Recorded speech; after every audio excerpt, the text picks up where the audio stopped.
আসসালামু আলাইকুম। আমাদের আজকে আলোচনার টপিক হচ্ছে র্যাপডোভাইরাস ফ্যামিলির রেবিস ভাইরাস, যেটা র্যাপডোভাইরাস ফ্যামিলির একমাত্র ক্লিনিক্যাল ইম্পর্ট্যান্ট মেম্বার। একটা মাত্র এটার সেরোটাইপ আছে। স্ট্রাকচার যদি বলি, এটার সেন্ট্রালি থাকবে একটা single strand RNA of negative polarity এবং এটা লিনিয়ার। তার সঙ্গে থাকবে হচ্ছে একটা আরএনএ ডিপেন্ডেন্ট আরএনএ পলিমারেজ এবং এটাকে ইনক্লোজ করে থাকবে একটা বুলেট শেপড নিউক্লিওক্যাপসিড। এটা হেলিক্যাল নিউক্লিওক্যাপসিড অনেক ক্ষেত্রে বলা হয়েছে। এবং এটা একটা এনভেলপড ভাইরাস। এটা হিউম্যান সহ সব ম্যামালদের এফেক্ট করে, কিন্তু পার্টিকুলারলি কিছু ম্যামাল যেরকম ডগস, ব্যাটস, দেন হচ্ছে র্যাকুন, স্কাঙ্ক, এদের আর কি বেশি এফেক্ট করে থাকে এবং এরা হচ্ছে রেজার্ভার অফ ইনফেকশন হিসেবে কাজ করে। এজন্য এটাকে জুনোটিক একটা ভাইরাসও বলা হয়। আচ্ছা, এবার আসি লাইফ সাইকেলে। ফার্স্টলি হচ্ছে র্যাবিস ভাইরাসটা অ্যাসিটাইলকোলিন রিসেপ্টরের সঙ্গে বাইন্ড করে, যেটা হচ্ছে ইউজুয়ালি সেন্সরি নার্ভ সেলে থাকবে। তো এটা বাইট করার পর হচ্ছে এটার ফিউশন হবে, আনকোটিং হবে। দেন হচ্ছে আনকোটিং হওয়ার পর এইখানের যে সিঙ্গল স্ট্র্যান্ডেড আরএনএটা এটা বের হয়ে আসবে, আর হচ্ছে আরএনএ ডিপেন্ডেন্ট আরএনএ পলিমারেজটা বের হয়ে আসবে। এই আরএনএ এবং হচ্ছে আরএনএ পি এরা মিলে হচ্ছে অনেকগুলি এমআরএনএ এনকোড করবে। যেহেতু এটা নেগেটিভ স্ট্র্যান্ড ছিল, পজিটিভ স্ট্র্যান্ডের বেশ কিছু এমআরএনএ তৈরি করবে, 5টা এক্স্যাক্ট এমআরএনএ তৈরি করার পর সেই 5টা এমআরএনএ আবার হোস্ট রাইবোজোমের সাহায্যে ভাইরাল প্রোটিন এনকোড করবে। এই ভাইরাল প্রোটিন থেকে একটা আবার হচ্ছে ভাইরাস এনকোডেড আরএনএ পলিমারেজ হিসেবে কাজ করবে, যেই আরএনএ পলিমারেজ আবার হচ্ছে এই এমআরএনএগুলির একটাকে করবে, প্রোজেনি আরএনএতে কনভার্ট করবে, যেটা হচ্ছে পরের যে ডটার বা প্রোজেনি যে ভেরিয়েন্টগুলি হবে সেটার আবার জেনম হিসেবে কাজ করবে। এটা আবার যেহেতু এগুলি পজিটিভ স্ট্র্যান্ড ছিল, এগুলিকে আবার রিভার্স করে নেগেটিভ স্ট্র্যান্ডে কনভার্ট করে নেবে, কারণ আমাদের জেনমটা তো নেগেটিভ স্ট্র্যান্ডেরই ছিল। এনিওয়েজ, তো ছবিতে এটাই দেখানো হয়েছে যে এরকম ওই আরএনএ ভাইরাস এনকোডেড আরএনএ পলিমারেজটা আবার হচ্ছে এই একটা পজিটিভ স্ট্র্যান্ড এমআরএনএকে প্রোজেনি আরএনএতে কনভার্ট করছে, যেটা জেনম আরএনএ হিসেবে কাজ করছে। দেন এইটা আর হচ্ছে এই যে প্রোটিনগুলি, এগুলি সবাই মিলে আবার একটা কমপ্লিট ভিরিয়ন ফর্ম করছে, যে এইটাই ছবিতে দেখানো হয়েছে। এবং এটা আনএনভেলপড অবস্থায় আছে এবং যখন এটা এক্সিট করবে বাই বাডিং, তখন হচ্ছে এটা এনভেলপ সহ এরকম তৈরি করে বের হয়ে আসবে। এই হচ্ছে লাইফ সাইকেল। এবার আসা যাক ট্রান্সমিশনটা মেনলি বাইট অফ র্যাবিড অ্যানিমালস থেকেই হয়, কারণ হচ্ছে তাদের স্যালাইভারি গ্ল্যান্ডের ভাইরাসটা আর কি থাকে, স্টোরড থাকে এবং সেখান থেকেই ওরা সেক্রেটেড হয়। এবং এই বাইটিং টেন্ডেন্সিটা অ্যারাইজ করে অ্যানিমালদের ভাইরাল এনকাফ্যালাইটিস, যেটা ক্লিনিক্যালি হয় সেটা থেকেই আর কি অ্যারাইজ করে। এছাড়া less common causes include infected bat, যেটা একটা রিজার্ভার, তার সেক্রেশন থেকে যে এরোসলগুলি আসে সেই এরোসল দিয়ে ছড়াতে পারে। আর আনইমিউনাইজড বা যারা হচ্ছে আনডায়াগনোজড রেবিস কেসে মারা গেছে, তাদের ক্ষেত্রে যদি কর্নিয়া তাদেরটা পোস্টহিউমাসলি ইউজ করা হয় ট্রান্সপ্ল্যান্টেশনের জন্য, সেটাও একটা source of infection. Pathogenesis usually তো বাইট থেকে ছড়ায়, সো বাইট সাইটে লোকালি মাল্টিপ্লিকেশন হয় এবং যেহেতু ওখানে আমাদের ফ্রি নার্ভ এন্ডিং আছে, সেখানে সেন্সরি নিউরন আছে, সেই সেন্সরি নিউরনে আর কি তারা ইনভেট করে একজনাল ট্রান্সপোর্ট করে তারা হচ্ছে সেন্ট্রাল নার্ভাস সিস্টেমে এসে তারা সেইখানে আর কি মাল্টিপ্লাই করে। সেইখান থেকে আবার আস্তে আস্তে পেরিফেরাল নার্ভাস সিস্টেমে যায়। অনেকটা এরকম প্রোগ্রেসটা। এই যদি হাতে কামড় খায়, হাত থেকে আস্তে আস্তে এরকম সিএনএসে যাবে, ব্রেনে যাবে, সেখান থেকে আবার এই পেরিফেরালি চলে আসবে। পার্টিকুলারলি হচ্ছে স্যালাইভারি গ্ল্যান্ডে তারা যায়, এখন সেখানে স্টোরড হয় এবং এই স্যালাইভারি গ্ল্যান্ডের সেক্রেশনের মাধ্যমেই তারা আর কি ট্রান্সমিটেড হয়।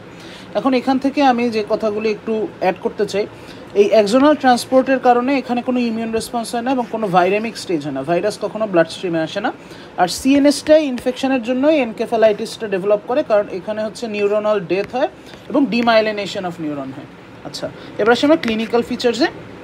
এখানে আমি একটা জিনিস স্ট্রেস করতে চাই, যে যেহেতু এটার টার্গেট হচ্ছে central nervous system, so central nervous সিস্টেমের যত কাছাকাছি বাইটটা হবে, তাদের এই এক্সোনাল ট্রান্সপোর্টে তত কম টাইম লাগবে। সো ইনকিউবেশন পিরিয়ডটা ভাস্টলি ভেরিয়েবল এবং এটা হচ্ছে সাইট অফ ইনজুরির উপর ডিপেন্ড করতেছে। যেরকম নিয়ার হেড যদি হয়, সেক্ষেত্রে ইনকিউবেশন পিরিয়ড 2 সপ্তাহ হতে পারে, বাট নিয়ার লেগ, যেটা হচ্ছে ফার্দেস্ট ফ্রম সিএনএস, সেখানে কামড়ালে অলমোস্ট 16 উইকস পর্যন্তও লেগে যেতে পারে। এরপর আসি প্রোড্রোমাল পিরিয়ডে basically non specific science and symptom দেখা যায়, পার্টিকুলারলি ফিভার, অ্যানোরক্সিয়া এবং প্যারেস্থেশিয়া, যেটা হচ্ছে অ্যাবনর্মাল সেন্সেশন। এরপর হচ্ছে স্পেসিফিক সিমটম, এটা আলাদাভাবে আমার বলা উচিত ছিল। স্পেসিফিক সিমটমের হচ্ছে 2টা স্পেকট্রাম আছে, একটা হচ্ছে ফিউরিয়াস আর একটা হচ্ছে ডাম। ফিউরিয়াস স্পেকট্রামটা অলমোস্ট 80% কেসে দেখা যায় এবং এটা ক্যারেক্টারাইজ বাই ডেলেরিয়াম, অ্যাজিটেশন, সিজার এবং হাইড্রোফোবিয়ার কজ হচ্ছে ল্যারিঞ্জিয়ান মাসেলে পেইনফুল একটা স্প্যাজম হয় পানি খাওয়ার সময়। তো এই সোয়ালোয়িংয়ের সময় পেইনফুল স্প্যাজমের জন্য পানি দেখলেই তাদের ভয় লাগে। এছাড়া হচ্ছে একটা ডাম আছে, স্পেকট্রাম আছে। এক্ষেত্রে হচ্ছে মেইনলি স্পাইনাল কর্ডটা ইনভলভ ব্রেইনের চেতে, এবং এক্ষেত্রে অ্যাসেন্ডিং প্যারালাইসিস দেখা যায়। বেসিক্যালি এটার মানে হচ্ছে হাত এবং পা থেকে আস্তে আস্তে প্যারালাইসিসটা শুরু হয়, মানে ডিস্টাল টু প্রক্সিমাল আর কি তাদের প্যারালাইসিসটা শুরু হয়, এবং বোথ কেসেসেরই আলটিমেটলি রেজাল্ট হচ্ছে ডেথ। এরপর হচ্ছে ল্যাব ডায়াগনোসিস।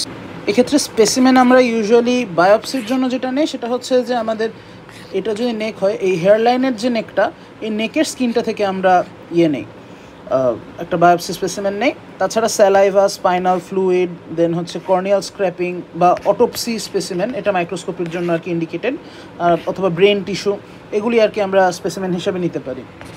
আর মাইক্রোস্কোপিতে আমরা ইউজুয়ালি ফ্লোরোসেন্ট অ্যান্টিবডি স্টেনিং করি, এবং সেখানে আমরা ডেমনস্ট্রেট করি নেগ্রি বডি। নেগ্রি বডি হচ্ছে একটা সাইটোপ্যাথিক এফেক্টের রেজাল্ট। এটা হচ্ছে ইউসিনোফিলিক সাইটোপ্লাজমিক ইনক্লুশন বডি পাওয়া যায় নিউরনে। কালচারের জন্য কালচার করে থাকি আমরা ভাইরাল আইসোলেশনের জন্য। সেরোলজি দিয়ে আমরা রাইজিং অ্যান্টিবডি টাইটার দেখে থাকি, আর মলিকিউলার হচ্ছে পিসিআরটা দিয়ে ডায়াগনোসিস করে থাকা হয়। এনিওয়েজ, এরপরে হচ্ছে আমাদের ট্রিটমেন্টের জন্য কোনো অ্যান্টিভাইরাল থেরাপি অ্যাভেলেবল না, সাপোর্টিভ ট্রিটমেন্টটাই হচ্ছে ট্রিটমেন্ট ফর রেবিজ, এবং এটা খুব লেস এফেক্টিভ হচ্ছে ভ্যাকসিন। আমাদের মোস্ট আইডিয়াল ভ্যাকসিন এই মুহূর্তে হচ্ছে হিউম্যান ডিপ্লয়েড সেল ভ্যাকসিন। এটা হচ্ছে ইনঅ্যাক্টিভেটেড র্যাবিস ভাইরাসটা হিউম্যান ডিপ্লয়েড সেলে গ্রো করে তৈরি করা হয়। এছাড়া অন্য কয়েকটা ভ্যাকসিনের সিস্টেম আছে, যেরকম মাঙ্কি লাং সেলে ভ্যাকসিন তৈরি করা হয়েছে বা চিকেন এমব্রায়োতে তৈরি করা হয়েছে, বাট এইটাই হচ্ছে আইডিয়াল। আর প্রিভিয়াসলি ডাক এমব্রায়োতেও করা হয়েছিল ভ্যাকসিন তৈরি, বাট এখানে লো ইমিউনোজেনিসিটি, আবার হচ্ছে নার্ভ টিস্যুতেও আর কি ভ্যাকসিন তৈরি করা হয়েছে, বাট সেক্ষেত্রে ক্রস রিয়াকশনের চান্স আছে হিউম্যান মায়োলিনের সঙ্গে। সেক্ষেত্রে হচ্ছে অ্যালার্জিক একটা এনক্যাফালোমায়োলাইটিস অ্যারাইজ করতে পারে।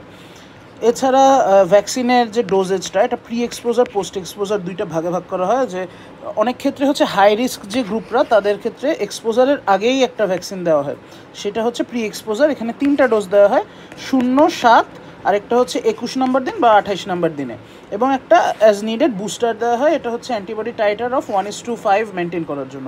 আর একটা হচ্ছে পোস্ট এক্সপোজার ভ্যাকসিন। এটা হচ্ছে কামড় খাওয়ার পর দেওয়া হয়, এবং পার্টিকুলারলি কিছু অ্যাসেসমেন্ট করা হয় যে আসলে ভ্যাকসিন দরকার কি না, কোন টাইপের অ্যানিমাল বাইট করছে, কাকে বাইট করছে, ইত্যাদি ইত্যাদি 3-4টা পয়েন্ট আছে। এগুলি আর কি তারা অ্যাসেস করার পর ফার্স্টলি হচ্ছে উন্ড ডেব্রিমেন্ট করা হয় বা উন্ড ক্লিন করা হয়, টিটেনাস ইমিউনাইজেশনটা দেওয়া হয়, দেন হচ্ছে একটা অ্যাক্টিভ প্যাসিভ ইমিউনাইজেশন দেওয়া হয়, মানে এখানে ইমিউনোগ্লোবুলিনও দেওয়া হয়, আবার হচ্ছে এই ইনঅ্যাক্টিভেটেড র্যাবিস ভ্যাকসিনটাও দেওয়া হয়।